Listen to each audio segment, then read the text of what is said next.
half acre, I can't afford a whole half acre, so I'm only gonna do this fence, and then eventually I'm gonna move the fence, but then I'm gonna re-landscape it.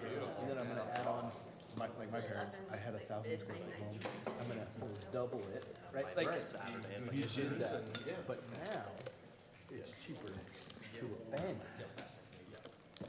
And that is what I think.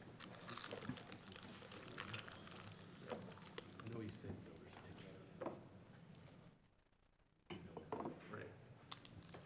I think assume it, but I don't, there's outlier builders that, would be doing the correct thing, but that's like I put in a radon mitigation system this week. Oh my They'll gosh. start to have some Andrea's meetings, online? especially Okay, when August rolls around. Radon, like, So is Andrea, And, Andrea won't be, I was talking to the guy. so she's not voting tonight? None of the cities, none of the state. No, because she's an alternate, so you don't need it. So Andrea will be Yeah, alternate tonight. She's online, but she doesn't think about it. The two Okay. fender slabs. Anyone pushing So you can easily just hook the radon system in the future. You got 4 minutes. But, Pennies on the dollar, right? it's paying no matter, it's like Okay. $100 of materials. Like to start this evening's meeting and thank everybody for coming for Planning Commission. Start with a Pledge of Allegiance. That will be by, oh, yep, go ahead.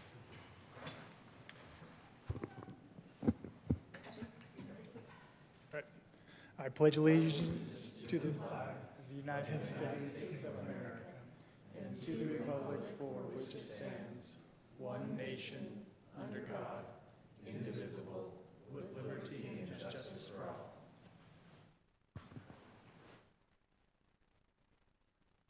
All right, thank you, Sheldon. Let's see, so let's start in, are there any conflicts of interest? Oh, let's see, quick roll call. We have a full quorum. Are there any conflicts of interest tonight? Nope. Nope. All right, let's jump on to item 4.1. 4.1 was advertised, though not completely prepared, and so there will be additional meeting on 4.1 in the future. But it is open for a public, or we need to open this for a public comment as it was advertised. Seeing, I do not see anyone for public comment. Any online? Any motions to close public comment? Motion to close public comment? Second. Okay. All in favor? Aye. Motion is is closed. Item 4.2 will be presented by Mike Malloy. Just open up our presentation. So this is a zoning text amendment, legislative amendment.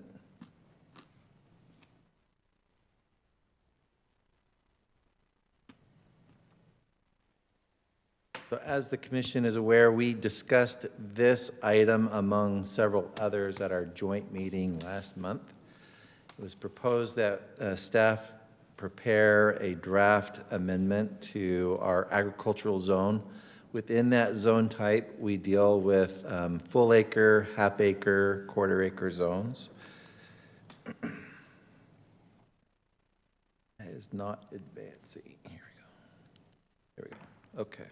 There goes our record. So we're specifically looking at the A110 zone, which in the past has been used for like planned unit developments, larger projects, and we've had a structure that we've just called a density bonus structure.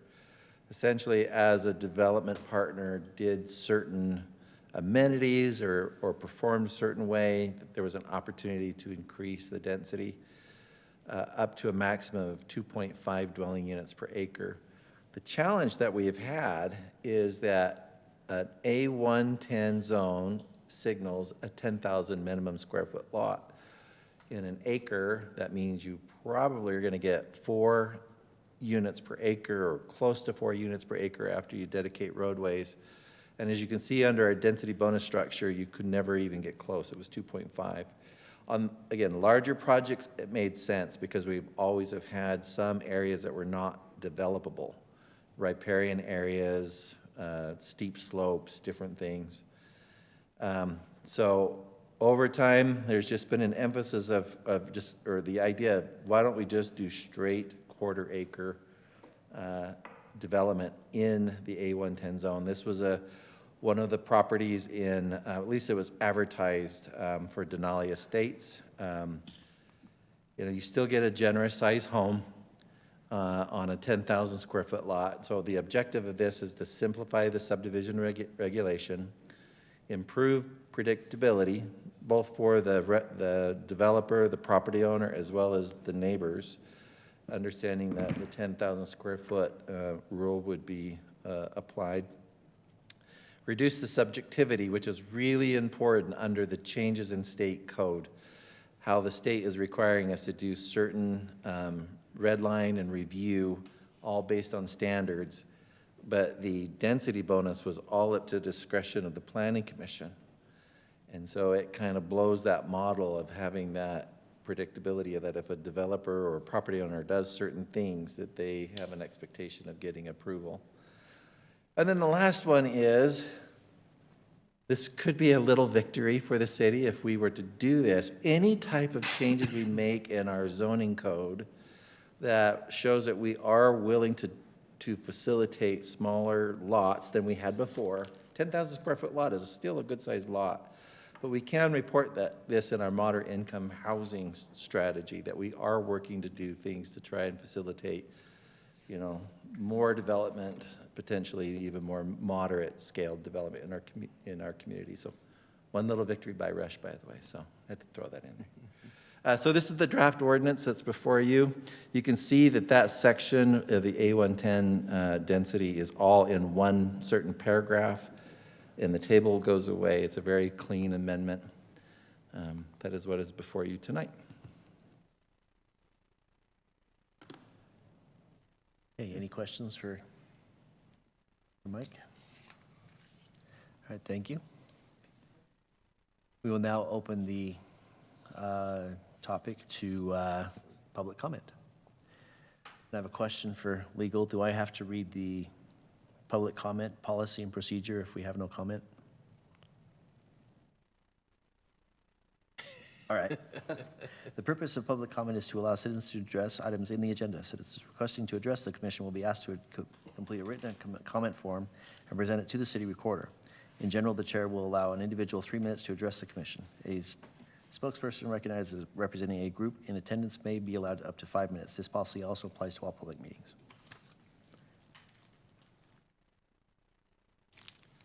Okay, seeing no public comment, is there a motion to close public comment? Motion to close public comment. Second. Oh, second by Heather. She beat you just barely. All right. See any comment by the council?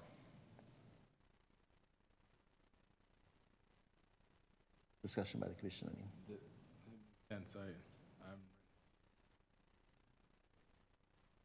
I'm ready to make a motion. I move to approve item 4.2. Second. Second, motion by Adam, second by Forrest. Let's take a vote. Tara? Yes. Preston? Yes. Heather? Yes. Daryl?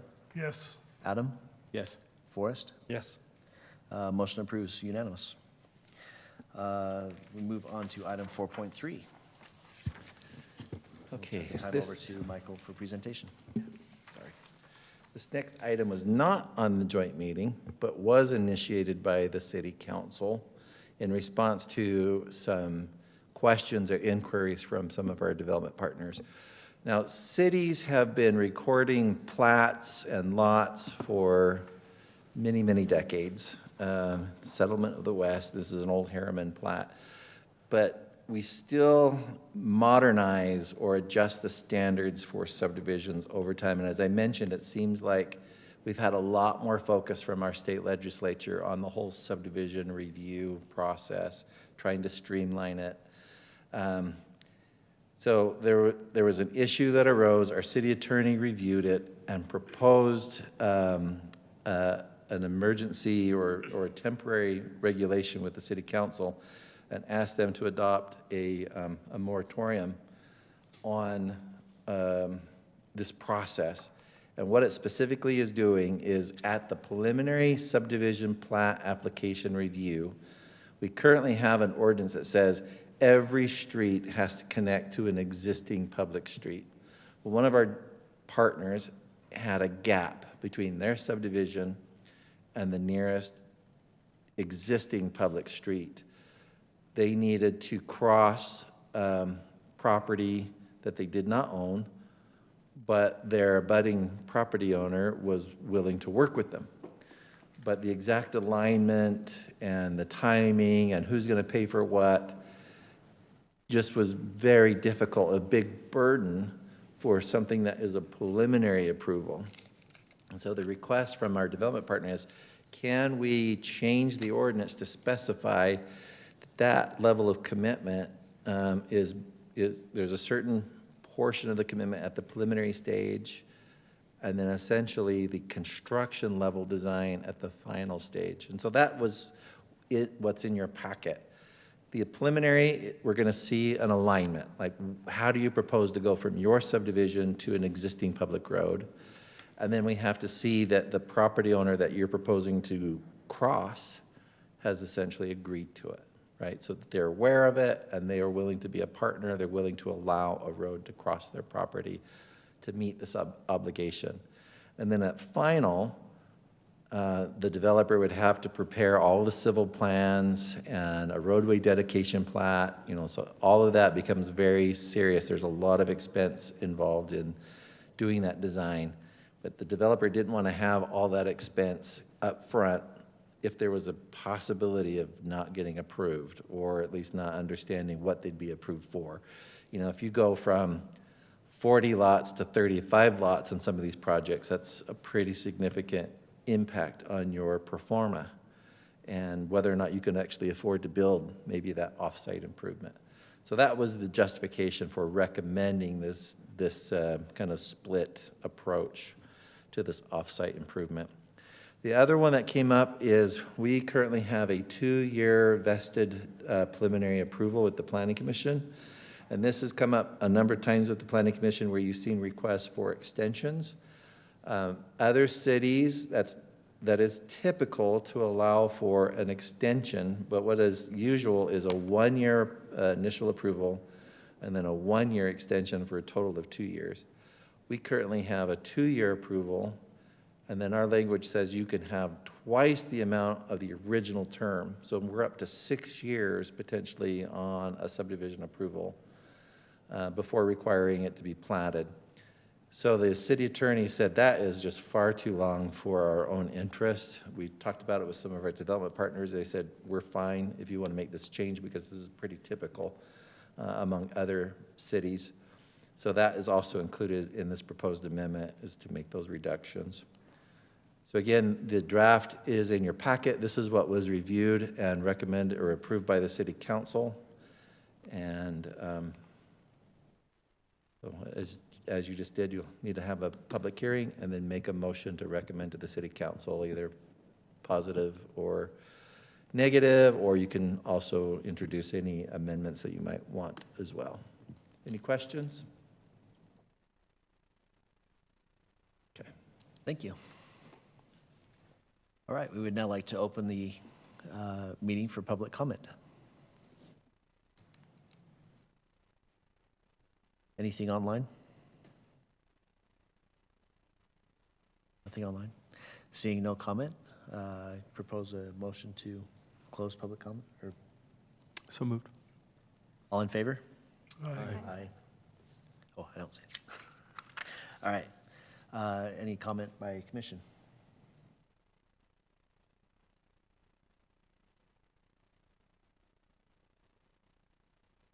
Seeing no comment, any motions? I'll make a motion to approve item 4.3 with staff's recommendations. To recommend approval, sorry. I'll second. Second by Preston, proposed by Adam. All in favor? Or, sorry, I need to ask each one of you. Apologies. Let's start with Forrest. Yes. Adam? Yes. Daryl? Yes. Heather? Yes. Preston? Yes. Tara? Yes. Motion approves. So motion passes unanimous. So we move on to item 5, Chair and Commission comments. Any comments by? None from the chair. I see none from the commission. Future meetings, next Planning Commission, July 3rd, is that still happening? Okay, July 3rd, Planning Commission, City Council, July 10th, with the following Planning Commission, July 17th. Motion to adjourn? So moved. Motion by Adam, second? Second? Second by Heather. All in favor? Aye.